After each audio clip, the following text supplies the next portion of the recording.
So trend number one, it's cloud computing and cloud security. Cloud computing or cloud-based solutions have been around for quite some time.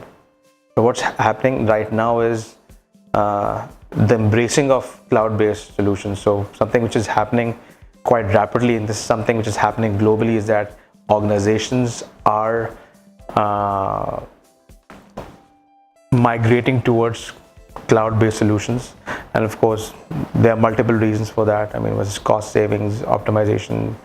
One of the reasons why I see this as a top security trend is that the more we see the adoption of cloud-based solutions or cloud technology, the more are the security risks around it. Apart from that, there is another aspect of cloud technology, which is cloud-based security solutions. We see a trend of being there in the cloud technology space. It's called security as a service. There are lots of companies who are offering security as a service. They've been around for a while, but the usage of cloud security services is going to increase. Another very important and hot area is blockchain. And of course, blockchain, as we know, is not just being used like the underlying technology for cryptocurrencies and underlying technology for lots of things. I mean, there are lots of public service organizations in Canada who are doing lots of research on blockchain. Most of the research is going on in the public sector, but there are private sector organizations, especially financial institutions, who have devoted lots of resources to it.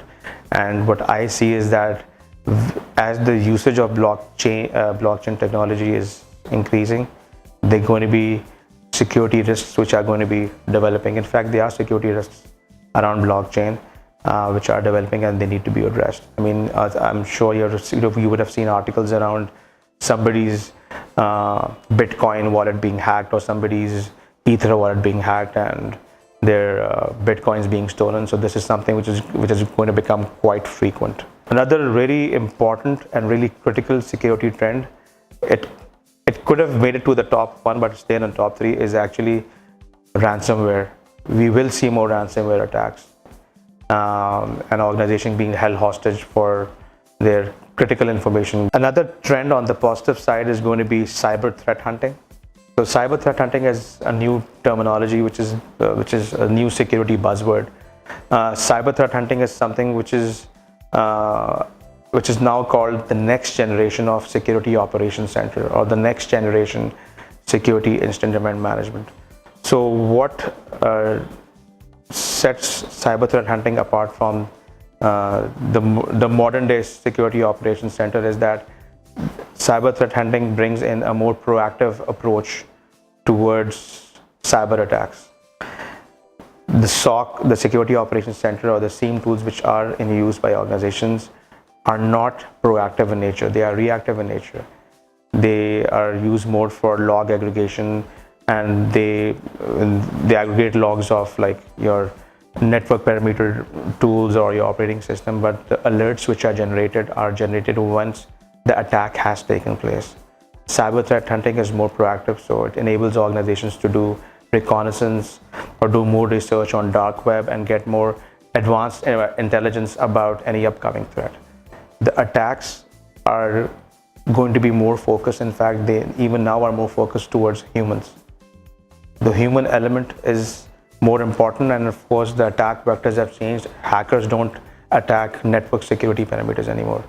All it takes them is to do some research on an individual on Facebook and LinkedIn, get all the information, come up with a really good looking email and send them an email saying that this is an email from your boss or email from your internet banking team, and they dupe them into clicking on a link, and once they click on the link, the malware or the ransomware installs on their PC, and then it spreads across the network. So the human element is very important, and of course going to be very critical going forward. The classification of the security role is going to be changing. New terminologies are coming, like the primitive terminology was Chief Information Security Officer. I'm now seeing advent of new terminologies like Cybersecurity Strategy Officer, Cyber Forensics Officer, or Data Protection Officer is a term more prevalent in North America because of the legislations around privacy. So we'll see more diverse leadership roles around cybersecurity, information security, and privacy.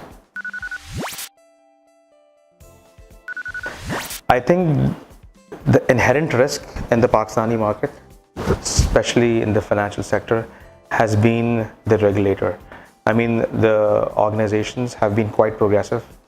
They are now moving towards a more proactive approach. They are moving towards it, but the approach has always been reactive. The reason why we have chief information security officers in banks over here is because of a regulation by the State Bank of Pakistan, by the regulator. That's good. I mean, that was the start of it. We now see more regulatory guidelines around the usage of cloud and guidelines around the usage of cloud technology. So to answer your question, yes, the private sector has been quite progressive in making it more proactive, and I think they have come a long way. We do have hurdles from our regulators which have to be addressed.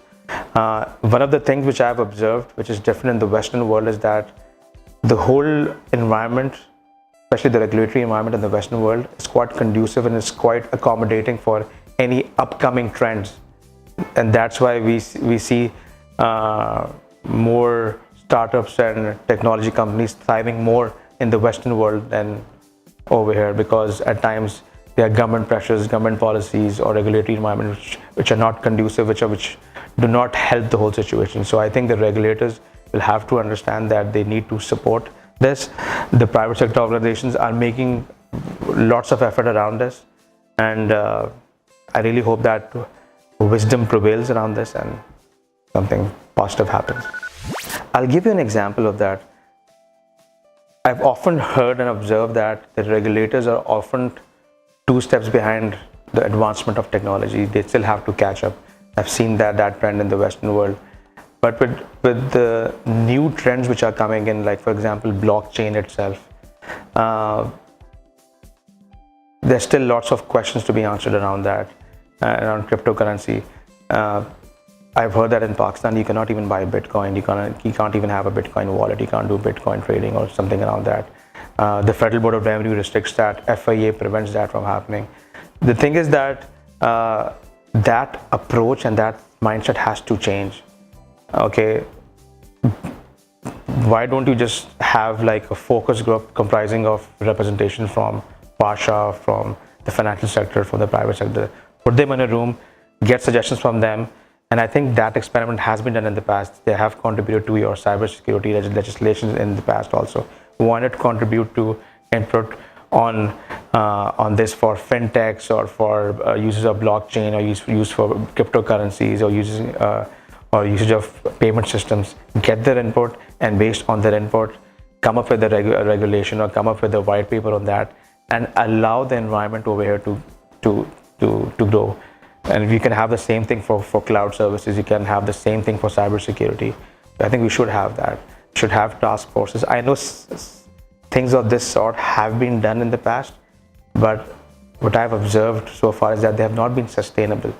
And of course, with the change of government, all those things are wrapped up or reversed. So we need to ensure that if you're putting together these things, they should be more sustainable and they should help the whole business environment over here. Only then we can see these things thriving.